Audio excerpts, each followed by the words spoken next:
I just want to start by saying thank you very much for having me.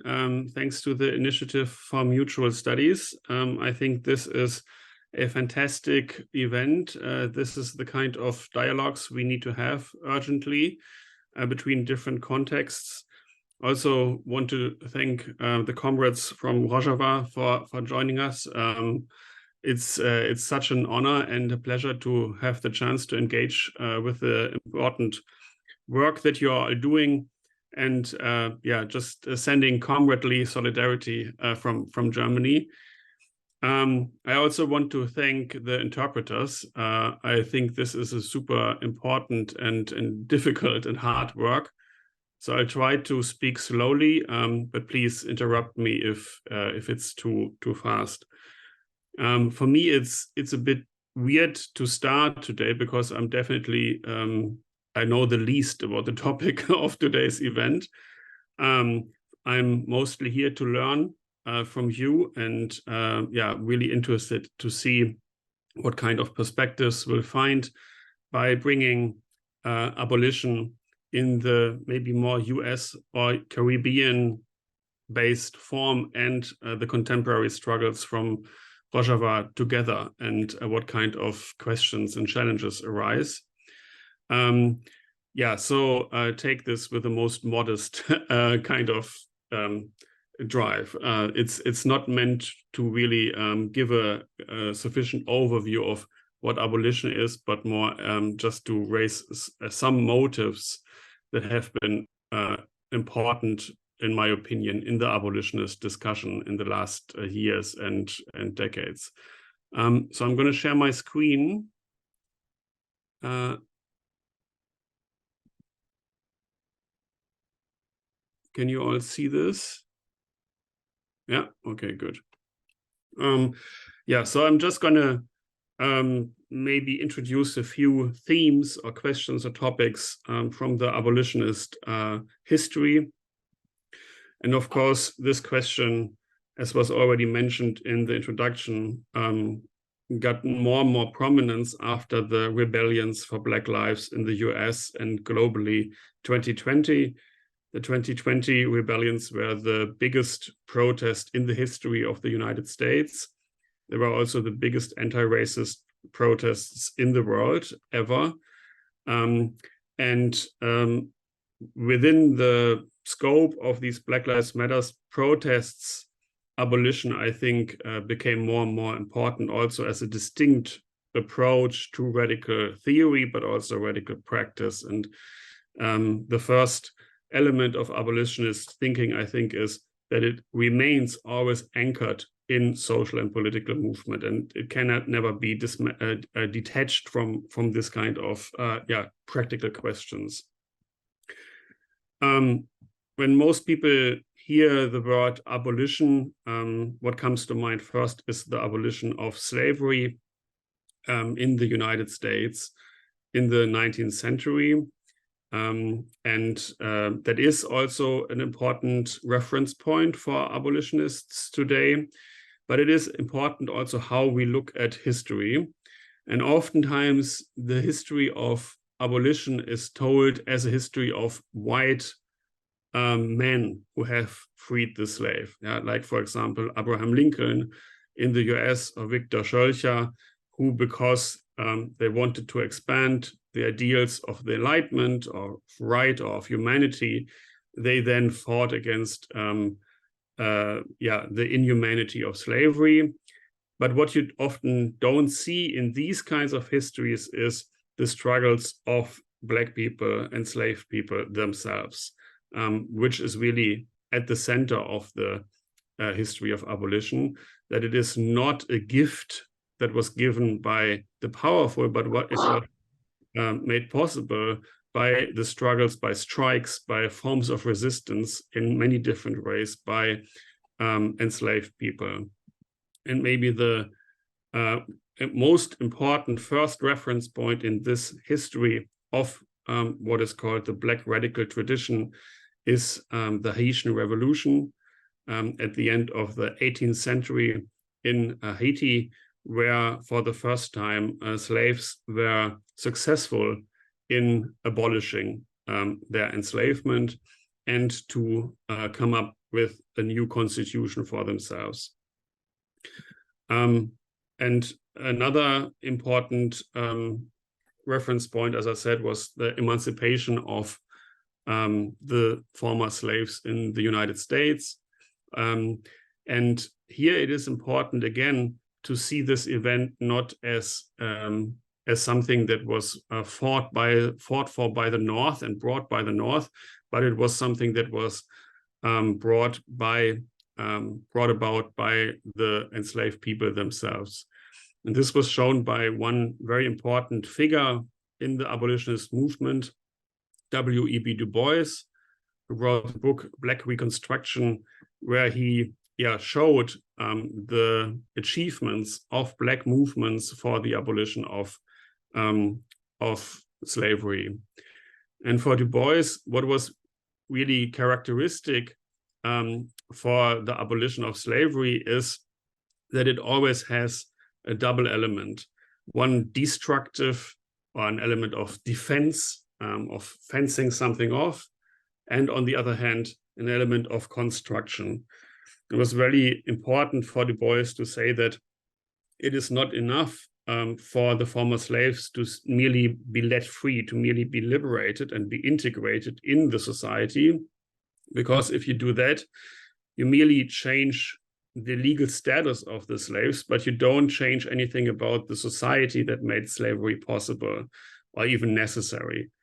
And that was Du Bois's point, that you can only really address slavery and you can only really fulfill the promise of abolition if you also fundamentally change the background conditions, the basic parameters of a society that was an enslavement society.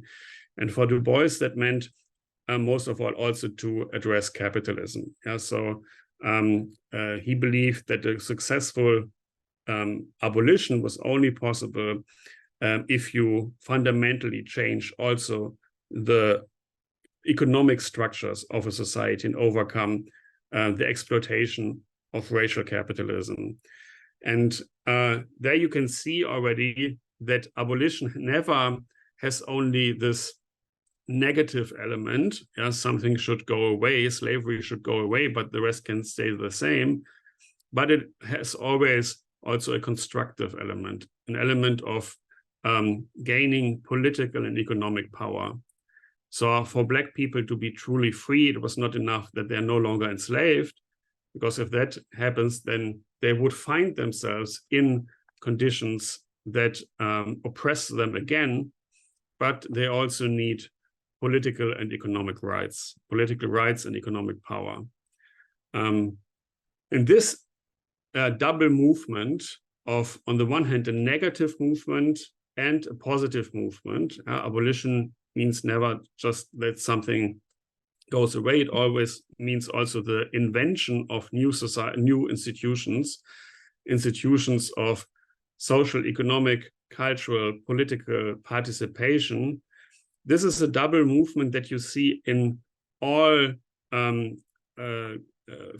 coming abolitionist politics. And one very famous contemporary abolitionist thinker is Angela Davis, who also used this term of abolition democracy that was coined by Du Bois, and also reminded us that the promise of abolition is still not fulfilled. So the idea that we could live free of racist oppression, capitalist oppression, is still not fulfilled, but that after the official emancipation, there were new vile institutions of oppression, like, for example, the prison system, economic exploitation, police brutality, and so on, that stand in a continuity to the enslavement society. And Davis also was of the opinion that it is not enough to simply abolish, in the sense of negate these institutions of oppression, but that it is necessary to invent new institutions of social participation. So like Du Bois, Angela Davis is a communist. So the idea is that we can only really truly change the oppressive structures if we also change the economic structures of a society. One important element of the abolitionist history after the Reconstruction era are the Black Panthers. Black Panthers is an important praxis example where you again can see these two elements of negation and construction, the destructive and the constructive element. The Black Panthers protested that they were really an important social force in many big American cities at the end of the 1960s and the beginning of the 1970s. And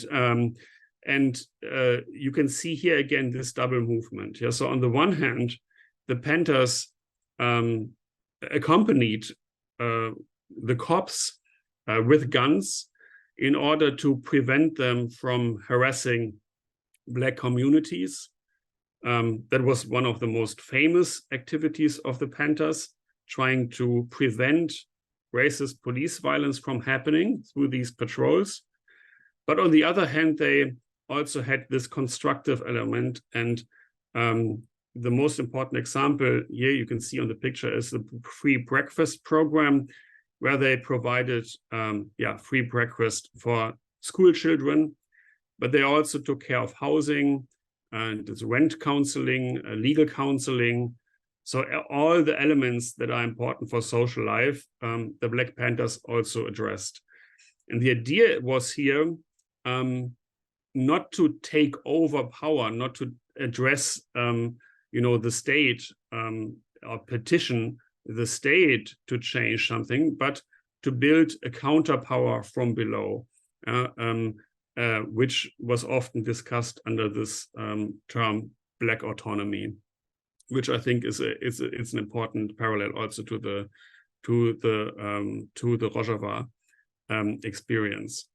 So here again, as a really practical example of autonomy, you can see these two elements of negation and construction. And I think, with the Black Lives Matter movements and with the rebellions for Black Lives in 2020, what we have seen is that the approach of abolition was used in more and more fields, more and more cases. It was at the beginning, it was addressed in the US against mass incarceration. You know that the US has the highest prison rate in the entire world, much, much higher than other European countries, Western countries, and against racist police violence, but also, for example, has been used to address violence that happens at the borders. And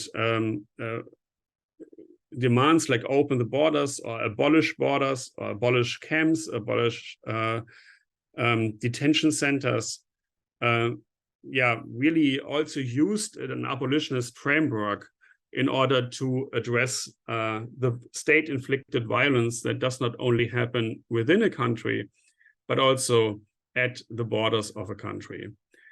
And oftentimes in these newer movements, of course, there were predecessor to these movements already a long time ago, but they became more prominent.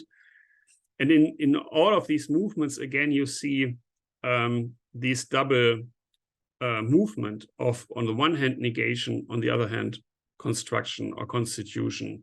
For example, with the border movement, you have on the one hand the demand for freedom of movement, which is a negative movement. It's directed against borders, against detention and deportation, but it also is a demand for the creation of institution or new forms of belonging and of citizenship that are not dependent on violent forms of exclusion. So again, you have these two elements. I would say that also in the Black Lives Matter movement, as it has formed in the last 15 years or so, this has been also explicitly formulated, the double movement. Yeah, so you have the negative element in this demand of end the war on Black people. So it just means do not imprison us, do not kill us, do not harass us. But it also has an element of construction, community control, political power, reparations, economic justice. All these are demands where you can see it's not about simply pushing something away, something should go away, but it is a demand for fundamentally changing the way a society works and the way that we as a community relate to each other. And I would say what this has been really tremendously and surprisingly successful as a movement. Of course, we have not yet abolished police or prisons, so there is a lot still to be done. But you can see here, this is a council meeting of the Minneapolis City Council. Minneapolis is a major city in the US, and they decided in 2020, after the murder of George Floyd, to defund the police, which, yeah, and they decided this with a supermajority, which could not be vetoed by the mayor. So it had really a tremendous support also in the general population. At the end, they did not come through with this because there was a popular vote on defunding the police, and they narrowly lost the vote last year. But even the fact that this was on the agenda, that a major US city votes for defunding the police and for thinking about alternatives to policing as we know it, is, I think, a major success for this kind of movement. If we would have thought about this 20 years ago or even 5 years ago, I think nobody would believe that this was possible. And this, I think, shows the power and the inventiveness of the abolitionist movement. And again, here you can again see the importance of not only having a negative element, but also a positive element. Yeah. So if you think about the question of defunding as simply taking money away from the police, you only talk about one side of the problem. Yeah. The other side of the problem is take the resources and we invest them into other forms of safety. And that means also to think differently about safety, not only in terms of repression, isolation, of putting people into cages, but also to think about safety as something that has to do with social participation, with housing, healthcare, community interventions, and so on. Yeah, so defunding, and this is maybe a problem of always focusing on this negative element, but defunding is only one element of this demand. The other element is invest in the communities to make them safer. One really important element of the abolitionist movement for the last 25 years or so, but of course, again, there have been longer predecessors to this, longer debates, are feminist debates. And this is something that I would be really interested also in hearing more about from the comrades from Rojava, because I think the feminist element is also crucial there. Jetzt also reingekrätscht sind, aber... Sorry? Okay, I'll just continue. Yeah, so the feminist discussions have been super central. And one important event in the development of these discussions was a conference that was organized by two organizations. One was Critical Resistance. Critical Resistance is an anti-prison, abolitionist anti-prison organization that was funded by, amongst others, Ruth Wilson Gilmore and Angela Davis. And they fight against mass incarceration and prisons. And the other organization was Inside, Women of Color Against Violence, which is an organization of women of color who fight against patriarchal violence, sexualized violence, and domestic violence, intimate partner violence, and so on. And these two organizations, so a feminist group and a anti-prison group, came together in 2001 and noticed that both of these movements had a certain gap in their theorizing. Yeah? So Critical Resistance acknowledged that they had not taken into account the question of the safety of women in their and other vulnerable members in their communities, because they're focused too much on the question of mass incarceration without really thinking about the question, how do we create safety for vulnerable members of the community? And on the other hand, feminists acknowledge that oftentimes feminist demands can be adopted by the state in order to increase carceral solutions. Yeah, so this is what is called carceral feminism, if you pursue feminist demands with carceral means. Yeah, so for example, if you demand stricter laws against sexual violence, and this might lead to not less violence in the community, but increase racist police attacks on the communities. So they came together, Critical Resistance and Inside, and wanted to come up with a way of increasing safety in the community, but without calling the police. Yeah, so the question was, how can we deal with forms of sexualized violence, of intimate partner violence, also other forms of violence within the community ourselves, without relying on carceral and police means?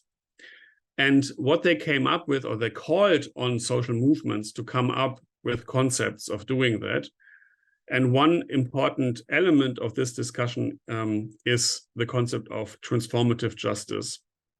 And the concept of transformative justice believes that when harm is done in a community, this is the solution to the harm, to this is never simply to go back to a situation before that.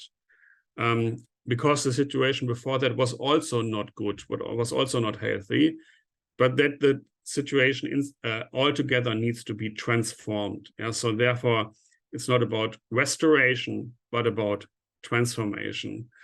And transformative justice models often focus on the survivor, on the experience of the survivor and the concrete needs of the survivor, and assume that seldomly does the survivor really need that the perpetrator or the person doing harm is being incarcerated. Often it's something else, something concrete. It's about childcare. It's about being in spaces where the other person cannot have access to. It is about the person changing behavior. Sometimes it's about an apology or about taking accountability. And transformative justice is a way of trying to facilitate this without carceral means. These are all experiments that often have many problems, and they are developed under conditions that are just under very bad conditions, because these are marginalized and marginalized communities that don't have any economic or political power. But even under these conditions, I think it can be argued that they are much better able to address personal and interpersonal harm than the carceral state. And again, I think this is a question that I would be really interested in hearing what the discussions in Rojava say about this. And you can see also another element of the abolitionist movement is, as I said in the beginning, it's not simply a theory, it is also a practice. And as a practice, it concerns not only a political movement in that sense, but also a community in the whole sense of the word community. So it really addresses all forms that are relevant of communal life. So the question of shelter, the question of food, the question of safety, the question of education, all of this is organized in a different way. And oftentimes, of course, in a much different and much smaller way than in Rojava, but the idea, and then the Black Panthers managed, but the idea is always to gain local autonomy and a certain form of local power to reorganize our communities without the state intervening. One element of how this, or one example how this is done is occupations. This one example here is from Freedom Square, which is a renamed square in Chicago, where I will show a short video from just in a minute. This is from Seattle, the bottom image, where they founded a no-cop co-op. So a cooperative in which no cops were allowed. And oftentimes these, again, these experiments use the double meaning of abolition. On the one hand, they try to keep out the state and try to organize their communal life without the state. So they negate something, but of course you can see they are also guided by constructive principles. And one of these principles that is very often cited and plays a big role is the principle of mutual aid. And so that especially in situations of crises, it is the people that help each other rather than waiting for the state to help us. So it always has also this empowerment structure there, but at the same time, it has also the structure of attending to the needs of human beings without incarcerating them, for example, or policing them. And this is also the idea of sanctuary. So giving protection to everybody who needs protection, which is, of course, also a very important element in the no border or refugee activism. So that it's not simply about freedom of movement, it is also about finding a space where you can live freely and take part in a form of communal life. I wanted to show just a short video. I hope it's just 3 minutes from Freedom Square, where I think which will show us how this community really on a very small scale manages to reorganize major elements of communal life. Oh, video doesn't work. Okay. Well, okay, I skipped the video. You can find it on YouTube, but it is really interesting because it's, so this is, Freedom Square is a square opposite of the Chicago Police Department, and the Chicago Police Department was known for torturing and wrongfully incarcerating Black people for decades. And they renamed the square, which was previously named after a slave owner and slave trader, and renamed it Freedom Square. And immediately started, first thing they did was trying to organize food for everybody, but also a very important element, the question of education and of trying to build up a liberation library with authors from the Black community. And And here you can see again, I think, on a very small scale, I think it's maybe 50 or 100 people who participated. These two elements of, on the one hand, trying to fight off and defend themselves against state violence, and on the other hand, reorganize their own community. Yeah, and I just wanted to maybe end with saying that the abolitionist movement has never been simply a US movement. This is something that we often hear, that it only originated in the US and it only works in the US. But as I tried to say with the Haiti example, many Caribbean examples, also there were always solidarity actions in Europe to support, for example, the slaves. It was a movement that spread quite quickly to the Americas in general, and that has already important activist roots also in Europe.